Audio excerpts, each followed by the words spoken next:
Bon, pour faire écho à une précédente vidéo et parce que j'ai que ça à foutre, nous allons aujourd'hui nous pencher sur un phénomène assez intéressant de rejet de la culture politiquement correcte SJW féministe, largement répandu sur le YouTube anglophone. Alors là, je parle bien du phénomène qui, il y a quelques temps, a commencé à prendre racine sur le YouTube jeu francophone, en la personne du Raptor dissident, pour ne citer que le plus gros poisson. Pour commencer, il est intéressant de souligner que ces 10 poissons sont généralement perçus de manière radicalement différente. En effet, une frange de la population persiste à assimiler nos poiscailles à la fachosphère, ou à l'alt-right, selon qu'ils soient à gauche ou à droite de l'Atlantique.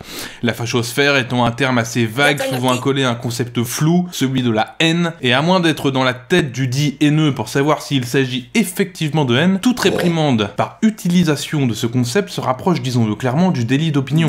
Mais, pour une frange, disons plus libertaire, ces poiscailles seront plutôt perçus comme étant des sortes de pamphlétaires 2.0, incarnant les nouveaux fers de lance contre le recul de la liberté d'expression dans les sphères médiatiques ainsi que sur internet concernant les sujets sociétaux ou politiques. Le sujet étant maintenant amené de façon générale, il est temps de se pencher sur l'une de ces personnalités en particulier, j'ai nommé le Raptor dissident.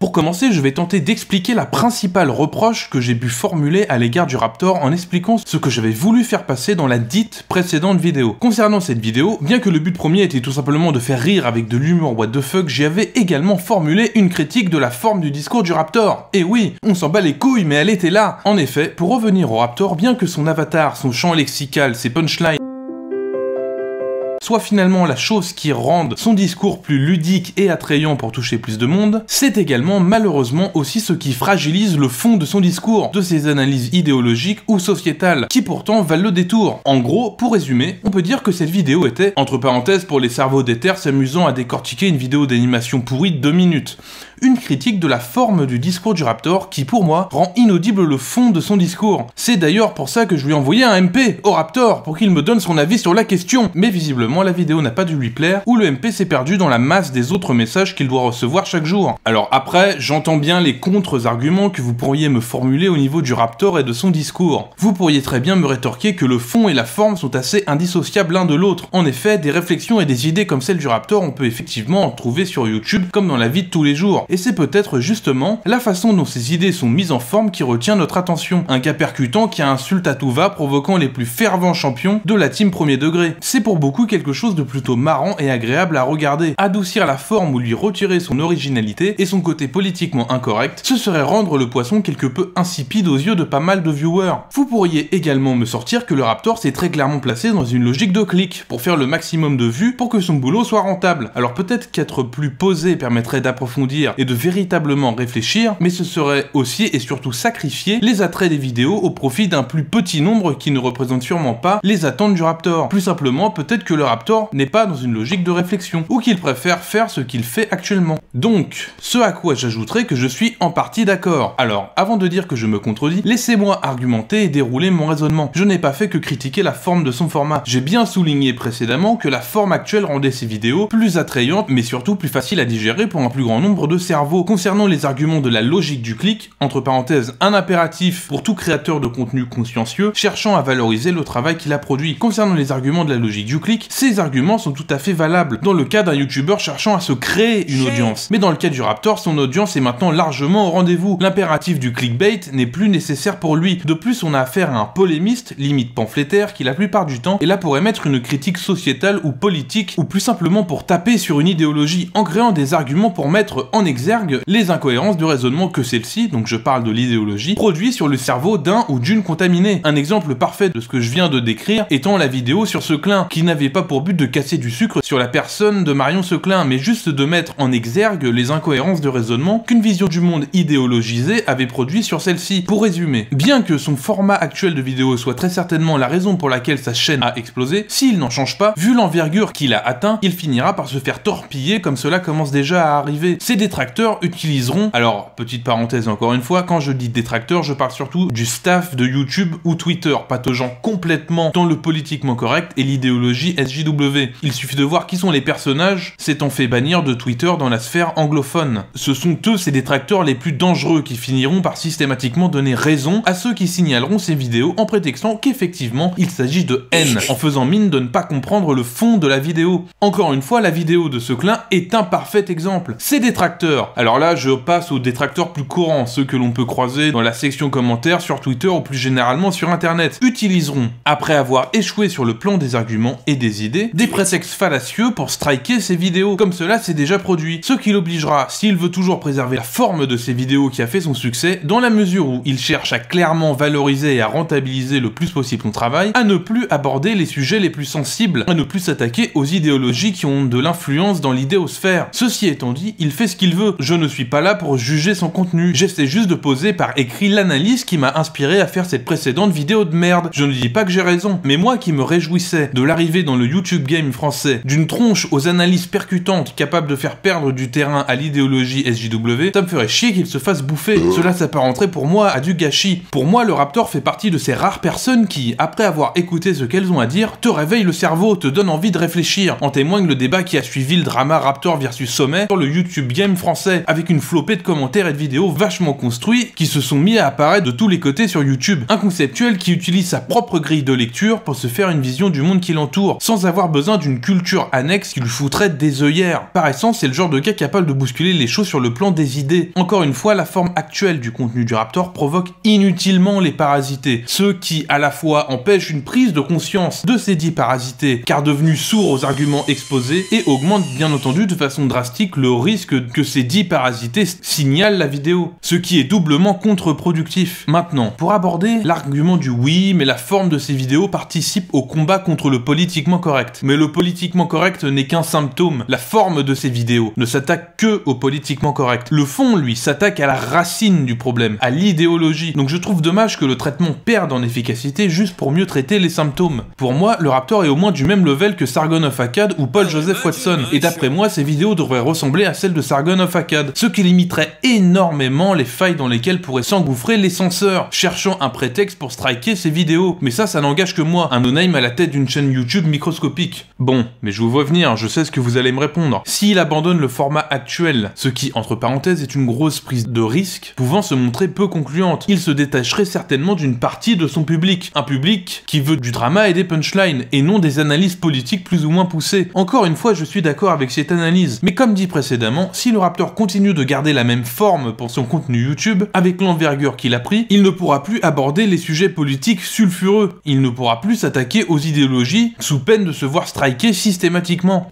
Donc voilà, c'est plus ou moins ce que j'avais à dire sur un sujet que je trouve passionnant, au point d'en faire une vidéo à la con. Mais si je m'aperçois d'une certaine validation et d'un certain attrait pour les thèses que j'ai pu exposer à l'instant, ce dont je doute très fortement, ouais, parce que je doute bien qu'un esprit sain ne s'attarderait pas à faire une critique de la forme du contenu d'un putain de youtubeur. Je me bougerai peut-être le cul pour vous sortir une vidéo décortiquant cette fois le fonctionnement d'une idéologie en prenant pour exemple l'idéologie d'un social justice warrior. Quant au personnage chauve et mystérieux qui se reconnaîtra très certainement, oui, notre conversation est à l'origine de cette vidéo.